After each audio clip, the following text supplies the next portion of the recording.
국내 최초 프리미엄 남성 활력제 막스그라. 상가, 주택 임대하는 10명 중에 1명, 건물주가 10% 정도는 적자예요. 임대료, 월세 수입으로 은행 융자 갚지도 못해요. 그런 사람들이 상당히 늘어났습니다. 왜냐면 너무 값이 올랐고 임대료도 올랐고 경기가 안 좋으니 공실이 늘어나고 또 금리가 올라가니 이자 갚느라고 월세 올려야 되는데 불경기라서 올리지도 못하고 문재인 임기 때 꼬마 빌딩 이런 건물 투자도 열풍이 불었어요. 투기꾼들의 세상을 만든 게 문재인 임기 때입니다. 그래서 강남에 저도 한번 시세를 보러 간 적이 있어요. 어떻게 판이 돌아가나 보려고 강남에 꼬마 빌딩이라든지 아니면 상업용 빌딩 전문적으로 부동산이 있더라고요. 그래서 한번 얘기나 들어보러 갔어요. 어떻게 미쳐 돌아가고 있나 한번 보기나 하자. 근데 월세가 융자를 80%까지 얼마든지 끌어다 준대요. 얘들이 서류를 조작해서. 융자는 상업용 건물은 누나 잘 나오니까 걱정하지 마시라고. 근데 월세 들어오는 거 보니까 융자를 매달 갚지도 못하는데요. 이러니까 걱정하지 마시래요. 몇 달, 한 1년만 조금 더 자기 돈으로 융자 갚다 보면 1년 사이에 몇십억이 오른대요. 그런 거구나. 미친 투기꾼들의 세상이었어요. 이런 거 왜 관리를 안 하고 이렇게 미친 세상 만드나. 근데 그 부동산에 줄 서서 상담을 받으라고요, 사람들이. 그때 찾던 분들이 이제 곡소리 나는 거죠. 이재명 정권 빨리 만들어야 돼요. 그래야 전 국민한테 기본소득 뿌리면 동네에서 매달 써야 돼요. 금액 계속 늘려나가면 전국의 자영업자들이 대박이 납니다. 장사가 잘 돼요. 그러면 공실률도 낮아지죠. 그리고 장사 무진장 잘 되고 매출 오르면 월세 임대료 올릴 수도 있어요. 임대료가 오르면 건물의 가치도 올라가는 거 아닙니까? 그러면은 돈 또 버는 거죠. 부자들도 행복한 세상이 되는 거예요. 기본 소득이란 거는. 그래요. 월세 안 내리죠. 그냥 비어있는 게 낫다고 하더라고요. 왜냐면 계약 싸게 몇 년 가게 들여왔다가 못 내쫓고 이러면 건물 전체의 가치가 하락하니까. 근데 이런 좋은 건물주분들도 계시죠. 코로나 때 이번 달 임대료 면제 감사합니다. 고객님께 이 고마움을 나눌게요. 전사 같은 건물주들도 있죠. 건물주라고 무조건 악마화하는 거는 그건 진짜 빨갱이 공산주의적 발상입니다. 자본주의 국가에서 돈 많을 수 있죠. 돈 많은 게 죄는 아니죠. 이재명의 기본 세상 만들어가지고 돈 있는 분들도 만족하고 좀 못 가지신 분들도 만족하는 유토피아 같은 세상의 삶이 얼마나 좋습니까? 사랑합니다, 건물주님. 임대료 인하. 무조건 부자들은 악마라고 평가를 위해서 투쟁시킨 건 좌파들의 종특이죠. 공산주의, 전체주의, 주체사상 찬양하던 사람들이 정치하면서 젊어서 배운 거 편가르기에 하는 거죠. 이재명은 학생운동 해본 적도 없고 이념 대립하는 걸 정말 저주한 사람이에요. 세상을 하나로 행복하게 만들고 싶은 사람입니다. 대동세상이 정치 철학이죠. 모두가 똑같이 행복한 세상. 그래서 장사가 잘 되면 정치 이념 대립할 필요가 없잖아요. 우리 서민들이 잘 먹고 잘 살고 세상이 공정하면 이념 대립하고 국내임 싸울 필요도 없는 거 아닙니까? 그래서 이재명이 되면 정치판이 이념으로 편가르기해서 싸우는 세상이 아니라 누가 얼마나 더 잘하나, 국민들 행복하게 해주나, 잘하기 경쟁하는 정치판이 될 거예요. 그래서 보수적인 방식으로 우리나라를 잘 살게 해주고 국민들 행복하게 해주겠다는 정당이 있고, 또 진보적인 방식으로 우리나라 잘 살게 하고 싶다는 이런 정당도 있는 것이고, 이러면서 이재명이 세상 바꿀 사람이에요. 이재명 대통령만 만들어야 돼요. 그래서 이재명한테 지금 너무 무리한 요구를 하지 마세요. 이재명은 민생을 챙기고 경제를 엄청나게 발전시킬 사람이다. 이 프레임으로 계속 총선 대선까지 가야 돼요.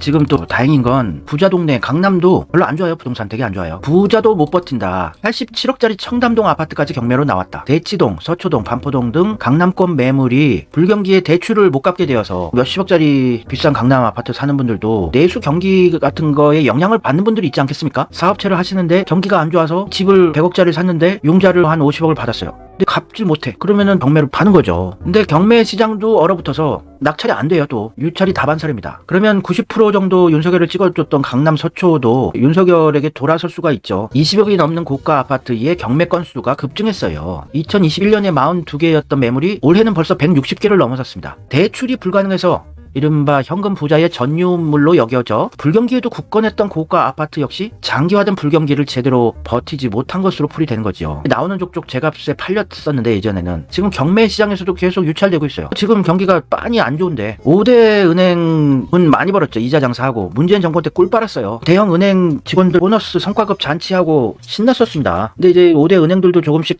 타격을 입기 시작하고 있어요. 왜냐면 대출 내준 건설업체들이 연체를 하게 되고 이러니 조그만 은행들 금융권들 진짜 타격 엄청납니다. 이래도 또다시 국내임 찍어주면 강남 사람들은 정신병자들이죠. 강남 사람들도 정신을 차려야 되는 게 부동산이건 경기건 주식이건 진보 정권 때 다 성장했었던 과거 데이터를 모르는 분들이에요. 부동산이 좀 올랐으면 좋겠다. 이런 강남 부자분들은 진보 정권 다시 찍어야 돼요. 이게 징크스가 있는지 몰라도 항상 부동산이 급등했던 거는 진보 정권이었습니다. 김영삼 보수 정권 부동산 안정됐었죠. 이게 노태우 때 1기 신도시 200만 호 건설로 안정이 됐었는데 김대중 때 막 올랐고 노무현 때 올랐어요. 근데 이명박 박근혜 때는 안 올랐어요. 안 좋았어요, 경기가. 근데 문재인 때 또 올랐죠. 지금 윤석열 때 또 내리잖아요. 오르잖아요. 그러면 이재명 되면 또 오른다는 얘기예요. 급격하게 오르진 않아도 거래가 자연스럽게 되고 어느 정도 물가 상승률 정도로는 오르는 게 기정사실이에요. 앞으로 또 금리는 내릴 테니까 경기도 좋을 테니까. 그래서 부동산 업으로 하시는 분들은 진보 정권을 좀 찍자. 내가 좌파 민주당 싫지만 내가 돈벌이 잘하려면 진보 정권 찍어야 되겠네. 민주당 무조건 찍어야 되겠네. 왜냐면 지금 역대 보수 정권들은 부동산이 다 안 좋았단 말입니다. 이 징크스를 강남이나 부자 부동산 하시는 분들은 아셔야 돼요. 그리고 주식 하시는 분들도 돈 크게 투자하시는 분들은 진보 정권 때 무진장 오른다. 이건 아셔야 돼요. 역대 정부 코스피 상승률인데 보수 정권 봅시다. 김영삼 때 0.56% 상승, 이명박 때 15% 상승, 박근혜 때 3.7% 상승했지만 보수 때는 진보 정권 때 이렇게 김대중 때 46, 노무현 때 138, 문재인 때 38. 진보 정권 되면 무조건 경제는 좋은 거예요. 부동산 오르고 코스피 오르고 GDP도 엄청 오르고. 근데 보수 정권 되면 무조건 다 내려요. 그러면 우리가 잘 먹고 잘 사는 게 가장 중요한 건데 이념 타령하지 말고 이번에는 좀 진보 찍어보자. 다시 이건 제가 100% 확신합니다. 이재명 정권 되면 집값 다시 반등하고 상식적인 수준으로 반등하고 코스피 엄청 오르고 GDP 엄청 올라요. 왜냐면 내수경제가 5천만 내수시장이 7천만 8천만 이상 커지는 마법과 같은 경제 정책이니까. 이게 한 달에 10만원 용돈 쓰던 사람이 한 달에 20만원 쓰면 2배로 늘어나가는 거 아니에요. 그럼 인구 증가 효과랑 거의 유사하죠. 내수경제의 파이 자체가 커지는 거니까 경제가 잘 돌아가야지 먹고 살고 행복한 거지. 무슨 이념 타령이에요. 이재명이 일 잘하는 건 다 아시잖아요. 성남시장 때, 경기도지사 할 때 공약 이행률 96.1%, 98%, 뭐 거의 100%예요. 부채, 빚 있는 거 다 갚고 아끼고 아껴서 국민들한테 다 퍼주고 그게 국가 전체적으로 한다고 치면 얼마나 잘 돌아가겠습니까, 나라가. 하여튼 5대 은행들도 지금 위험이 시작되고 있는 거고 상호저축은행이다, 증권사다, 신협이다, 새마을금고다 위험해지고 있는 건 보이고 있어요.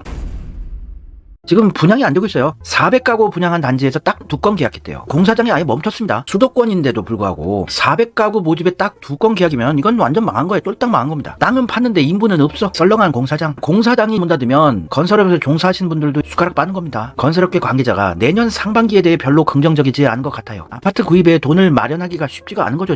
지금 은행에서 대출 받기도 힘들어요. 아직 폭풍은 닥치지 않았어요. 내년 1, 4분기가 최악이 될 것 같은 느낌적인 느낌이에요. 1, 4분기, 2, 4분기. 내년 봄, 여름은 진짜 여러분들 조심하셔야 됩니다. 엄청난 게 와요. IMF를 능가할 수도 있습니다. 부산의 신축 아파트라 그러는데 부산 동래구 온천동에 동래 3차 SK뷰라는 아파트인데 용적률이 949%래요. 용적률 이 정도면은 말이 안 되는 거죠. 홍콩 같은 수준 아닙니까? 용적률이 거의 1000%를 만들어서 7억의 사례입니다. 또 용적률이란 게 정해진 땅에서 어느 정도 면적을 뽑아내느냐 요건데 이거는 형무소예요. 형무소. 햇빛이 들어올까요? 제대로? 하여튼 매매 가격이 7억 1천만 원이라는데 야 부산도 비싸네. 84제곱미터인데 용적률 일산 신도시 정도가 한 200 정도로 제가 알고 있는데 1000% 이렇게 용적률을 높으면 분양가는 낮춰야 된다는 법안이 상정됐으면 좋겠어요. 당연한 거 아니에요. 환경이 안 좋아지면 당연히 싸게 분양을 해야죠. 용적률이 500% 이상이면 반값으로 분양해라. 3억 5천에 팔아라. 왜냐면 사람이 살만한 환경이 아니에요. 여기 살면 우울증 올 것 같은데. 근데 이게 5채가 팔렸대요. 여기는 엘리베이터도 한참 타고 올라가는데 또 하여튼 부산도 많이 올랐네. 내년 초에 봄 여름 이때 금융위기 경제위기 오면 가장 큰 타격이 입는 게 1등이 대구고요. 2등이 울산, 부산 정도 될 거예요. 세 지역 모두 국내힘이 지배하고 있는 지역이죠. 신라 남부 이쪽 아주 위험한 상황입니다. 지금 햇빛도 잘 안 들어오겠구먼.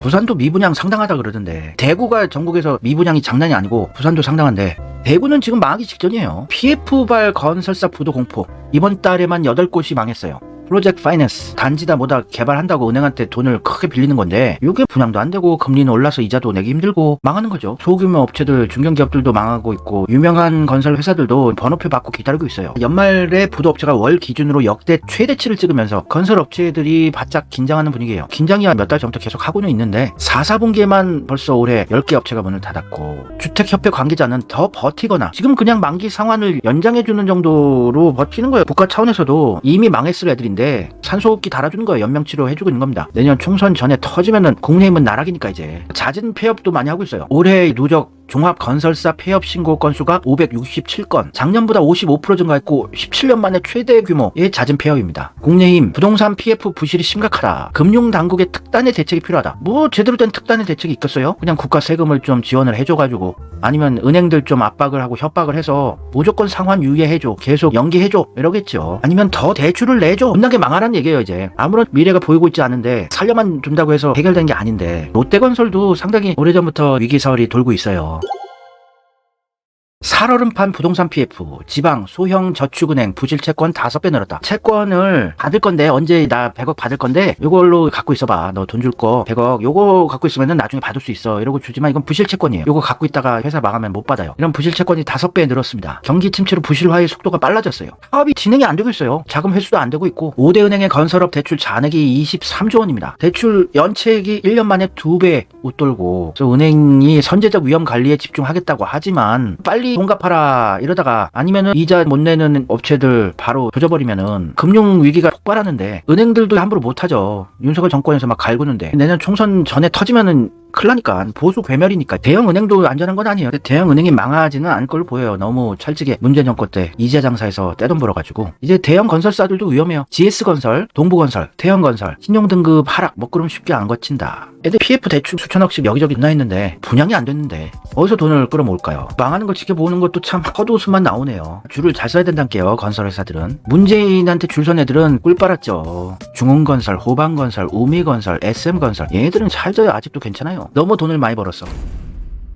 삼성전자는 우리나라에서 제일 연봉도 잘 받고 삼성맨이라 그러면 자부심의 상징이지요. 근데 삼성도 성과급이 제로, 0원일 가능성도 있대요. 삼성전자 반도체 장사 안 되니까 지금. 그래서 예년 대비 큰 폭으로 성과급이 감소해서 동탄도 집값이 내려가는 것이 아닐까. 삼성이 이럴 정도면 그 밑에 계열사들, 하청업체들 1차 벤더, 2차 벤더 얘네들 다 괴로워요. 그렇다고 회사 그만두고 가게를 차린다고 해서 경기가 좋은 것도 아니야. 지금 자영업 열심히 하시는 분들도 굶어 죽기 직전인데 97년 IMF 때는 전 세계 경제는 괜찮았기 때문에 그리고 성장 여력도 남아있었고 금방 복구할 수 있었는데 지금 전 세계가 경제가 그렇게 좋은 것도 아니고 이게 크리스마스 이브의 신촌의 모습인데 다 모텔로 들어갔을 수도 있겠지만 크리스마스 이브의 경기가 아니에요. 연대 앞에 신촌 지금 이렇게 경기가 안 좋아요. 이게 불경기 탓도 있고 거기에 플러스 연세대학교가 송도 캠퍼스를 만들면서 1, 2학년 학생들은 송도 캠퍼스에 가서 영어로만 수업받고 3, 4학년 때 올라온다고 하니까 신입생 환영회다, MT다 이런 으쌰으쌰 모임도 없고 1, 2학년 지나고 짬밥 먹고 본교로 왔는데 3, 4학년 선배들, 여성 선배들 다 졸업했고 예비역들만 남아있는데 본 적도 없는 후배라고 친해지기도 힘들고 그러면은 커뮤니티가 형성이 안 되는 거 아니에요. 학교 내에서. 그래서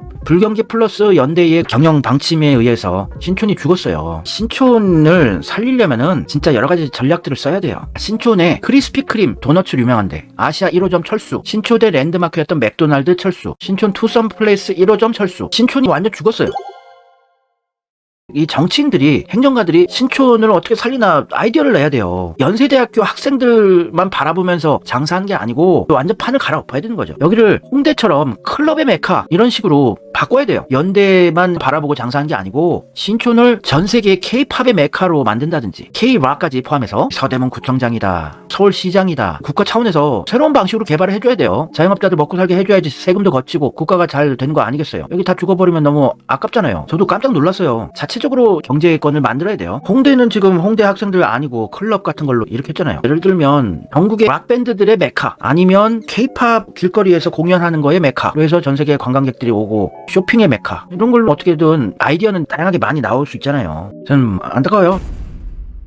지금 우리나라 경제 죽어가고 있는데 윤석열 정권은 부자 감세나 계속하고 있어요. 결국 또 부자 감세. 나라 고가는 어쩌나. 나라 고가니 빵꾸가 나서 수십조 적자인데 빚을 얻어서 국가를 운영하고 있어요. 2022년 주식 양도세 6조 8천억 최대 50% 세수가 감소되는 거예요. 아니 불경기인데 돈 있는 분들 돈을 이렇게 아껴주나. 원래 대학생들은 1, 2학년 때 노는 건데 군대 가기 전까지 1, 2학년을 송도로 다 보내버렸으니 신촌이 다 죽죠. 연대를 뭐라고 할 필요는 없어요. 글로벌하게 영어로 수업하겠다 그런 건데 그것까지는 내부 경영을 우리가 욕할 건 아니지만 어찌됐건 신촌 상인회가 수십 년간 연대랑 공생하면서 같이 살아나갔었는데 의리가 없잖아요. 연대 차원에서도 신촌 상권을 살리는 방안에 좀 협력을 해줘야 될 거 아니에요? 돈이나 잘 벌면서. 연대를 조선일보가 다 장악을 했거든요. 그래서 더 재수없어요. 연대 망해라. 연대 망해라.